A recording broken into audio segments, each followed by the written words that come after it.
Ethanol ఫ్యాక్టరీకి వ్యతిరేకంగా పోరాడిన రైతులకు సీఎం రేవంత్ రెడ్డి బేడీలు వేయడం అత్యంత దుర్మార్గమైన చర్య అన్నారు కేటీఆర్. అలంపూర్ కోర్టు వద్ద అన్నదాతలకు సంకెళ్లు వేయడం ముఖ్యమంత్రి రాక్షస మనస్తత్వానికి పరాకాష్ట చర్యగా ఖండించారు.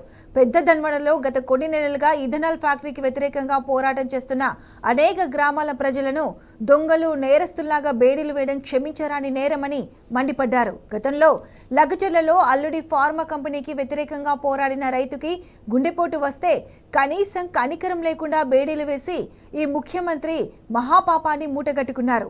ఇప్పుడు పెద్దదన్వడ రైతుల విషయంలో కూడా ఇంత నిరంకుశంగా వ్యవహరిస్తున్న రేవంత్ రెడ్డికి అన్నదాతల చేతిలో గుణపాఠం తప్పదని హెచ్చరించారు. ముఖ్యమంత్రి కనుసన్నలోనే ఇదంతా జరుగుతుంది కాబట్టి రేవంత్ వెంటనే రైతులందరికీ క్షమాపణ చెప్పాలని డిమాండ్ చేశారు.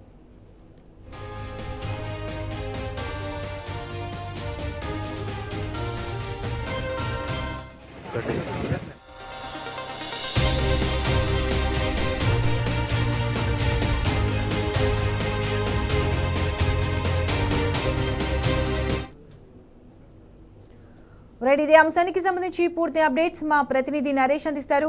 నరేష్, చెప్పండి. ప్రత్యూష, అన్నదాతలపై కాంగ్రెస్ ప్రభుత్వం ఉక్కుపాదం మోపుతూనే ఉంది. లగచెర్ల రైతులకు బేడీలు వేసినట్టే రాజోలి రైతులకు కూడా సంఖ్యలు వేశారు. రైతన్నల పట్ల రేవంత్ సర్కార్ క్రూరంగా ప్రవర్తిస్తూ ఉంది.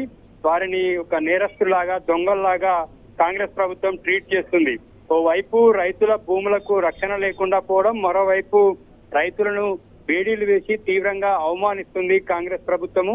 ఇవాళ రాజోలి మండలం పెద్దదన్వాడ గ్రామంలో ఇథనాల్ ఫ్యాక్టరీకి వ్యతిరేకంగా పోరాడినటువంటి రైతులకు సంఖ్యలు వేసి అలంపూర్ కోర్టులో హాజరుపరిచారు.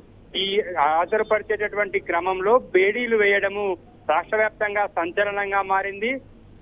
ఇది తీవ్రంగా వివాదాస్పదం అవుతుంది. అయితే కాంగ్రెస్ ప్రభుత్వ హయాంలో వైపు లగచెర్లలో ఏ విధంగా అయితే రైతుల పట్ల క్రూరంగా ప్రవర్తించిందో ప్రభుత్వం, ఇవాళ పెద్దదన్వాడ కూడా మరో లగచెర్లగా లాగా మారింది. అక్రమ కేసులు పెట్టడంతో పాటు రైతులను భయభ్రాంతులకు గురి చేస్తుంది కాంగ్రెస్ ప్రభుత్వము. అయితే ఈ అంశం పైన బీఆర్ఎస్ వర్కింగ్ ప్రెసిడెంట్ కేటీఆర్ కూడా స్పందించారు. ఇథనాల్ ఫ్యాక్టరీకి వ్యతిరేకంగా పోరాడినటువంటి రైతుల చేతులకు సంఖ్యలు బేడీలు వేయడాన్ని అత్యంత దుర్మార్గమైనటువంటి చర్యగా బీఆర్ఎస్ వర్కింగ్ ప్రెసిడెంట్ కేటీఆర్ అభివర్ణించారు. ముఖ్యమంత్రి రాక్షస మనస్తత్వానికి పరాకాష్ఠగా ఈ ఘటన నిలుస్తుందన్నారు.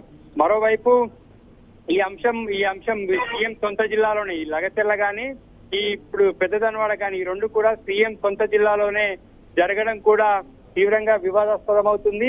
సీఎం కూడా వెంటనే స్పందించి రైతులకు క్షమాపణలు చెప్పాలని BRS working president KTR demand చేశారు.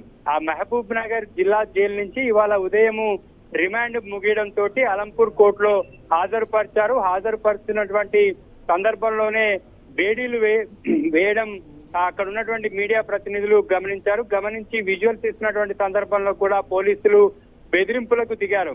ఇప్పుడు ఈ వీడియోలు వైరల్ కావడం పట్ల కూడా పోలీసులు ఆరా తీస్తూ ఉన్నారు. ఆ వీడియోస్ బయటికి రావడం, అది వివాదాస్పదం అవడం, రాష్ట్ర వ్యాప్తంగా సంచలనం కావడంతో కూడా పోలీసులు ఆ వీడియో తీసినటువంటి వారి ఎవరు అనే దాని మీద కూడా ఆరా తీస్తున్నారు. రాష్ట్ర వ్యాప్తంగా ఈ అంశం సంచలనంగా మారింది. ప్రభుత్వ వైఖరి రైతుల పట్ల ఏ విధంగా ఉందో ఈ ఘటన ఒక నిదర్శనంగా చెప్పుకోవచ్చు. సీఎం కన్సర్న్లోనే ఇదంతా జరుగుతుంది కాబట్టి రేవంత్ వెంటనే క్షమాపణ చెప్పాలని BRS working president KTR demand చేశారు.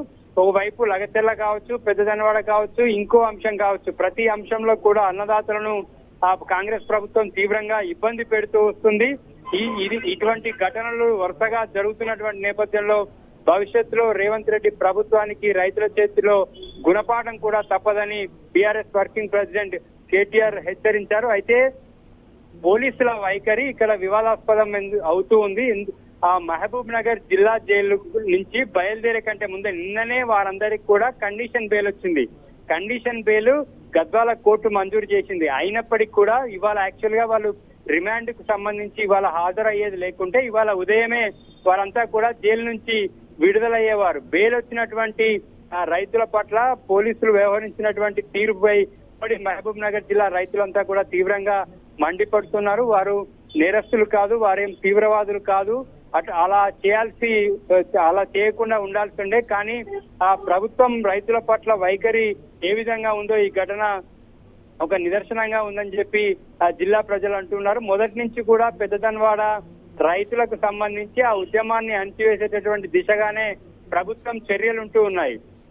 అక్కడ రైతులు ఆందోళన చేయడము, అక్కడ ఆందోళన చేసిన తర్వాత రైతులను అక్రమ అరెస్ట్ చేయడం, పోలీస్ స్టేషన్ కి తీసుకొచ్చినటువంటి సందర్భంలో కూడా విచక్షణ రహితంగా వారి మీద దాడి చేయడం వంటి ఘటనలు చూసాము. 4వ తేదీ నైట్ దొరికినట్టుగా అరెస్ట్ చేసినటువంటి పోలీసులు ఆ రోజు రైతులను చిత్రహింసలు పెట్టారు.